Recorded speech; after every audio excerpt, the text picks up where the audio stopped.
Sorry ये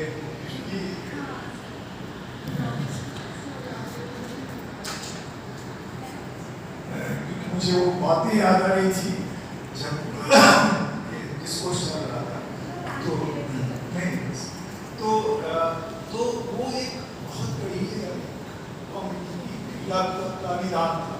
जैसे एक हम उसका हम एक्सटेंड करें, लेकिन हमारी बातों का एक दो मतलब हो सकता है। एक तो इसको हमारे जो प्रोग्रेसिव दलित और के लोग अच्छा लगेगा कि मैं ये बातें कहीं 20 साल से कह रहा हूँ।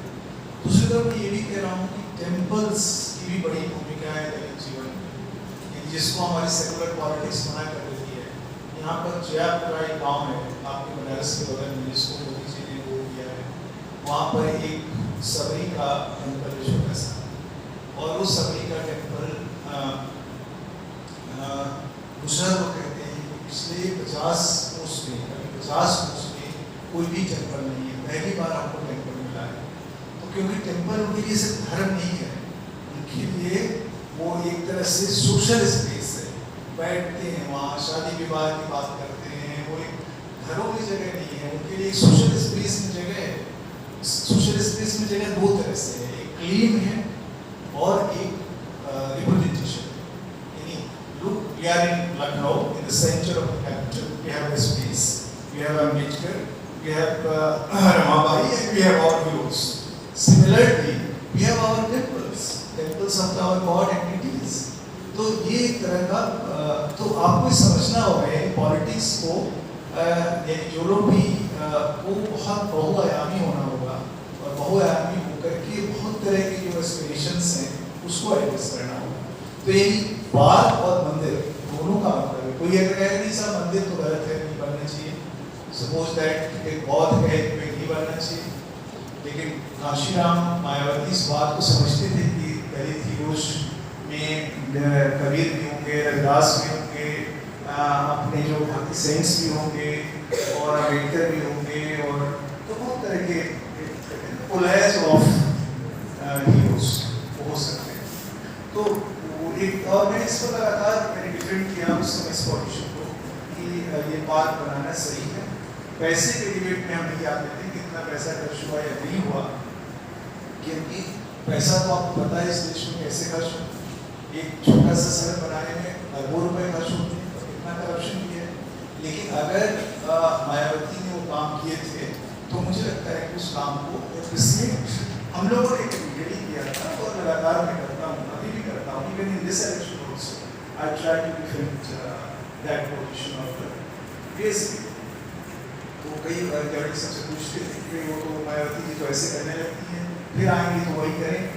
तो मायावती ने अपने स्टैंड को चेंज किया और कहा कि हम अगर पावर में आएंगे तो इस बार हम पार्क और उसमें खर्च नहीं करेंगे। मुझे लगता है उसकी जरूरत नहीं थी, उसकी कोई जरूरत नहीं थी, बिकॉज वो एक तरह का सोशल कंस्ट्रक्शन के मूवमेंट का एक चरण था, वो पूरा हो गया। अब आगे चरण क्या बढ़ रहे हैं डेवलपमेंट की, वो भी जरूरी है। यानी community confidence is necessary for development. तो डेवलपमेंट विदाउट कॉन्फिडेंस नहीं हो सकता।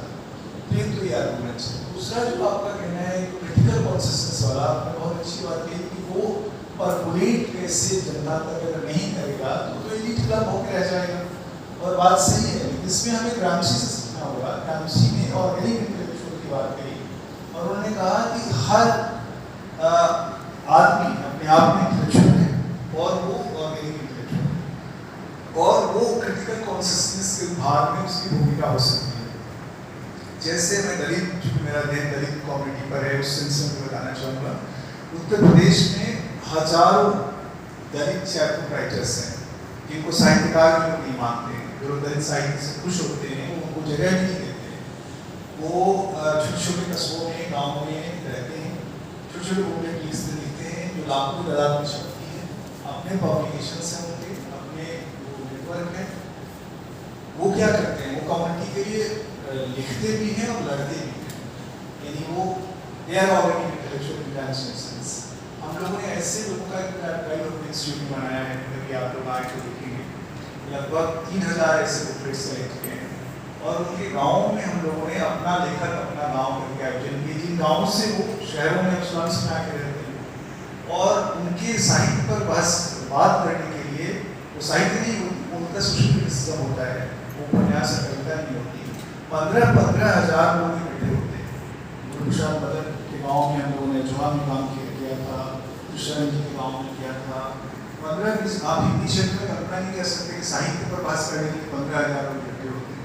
तो ये क्रिटिकल कॉन्सियसनेस ऐसे नीचे आती है और वहाँ पर डिस्कस क्या हो रहा है, अम्बेडकर डिस्कस हो रहे हैं, वहाँ पर नारा भगत मूवमेंट डिस्कस हो रहा है, वहाँ पर ये दलित की समस्याएं डिस्कस हो रही हैं, वहाँ पर और भी चीज़ें दिखाई पड़ती है। जैसे और वो देखना भी चाहिए, जानना भी चाहिए।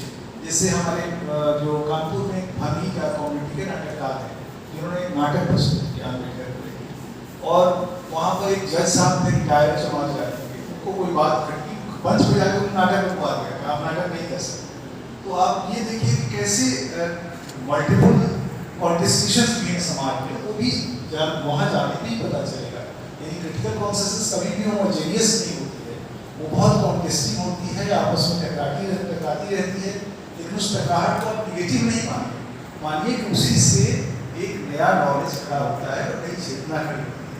अगर हम आपस में, यानी कोई कहता है कि सर ये दलितों में एकता नहीं है, वो ये उसके खिलाफ खड़े होंगे, नहीं, एकता नहीं, वो एक तरह की इतनी जनरल कॉन्ट्रडिक्शंस हैं जो एक तरह के क्रिटिकल कॉन्सियसनेस के विकास की निशान करते हैं। तो ये जरूरत है कि हम इसी तरह से, और हमारे छात्र हमारे गोल हैं कि हम जाएं गाँव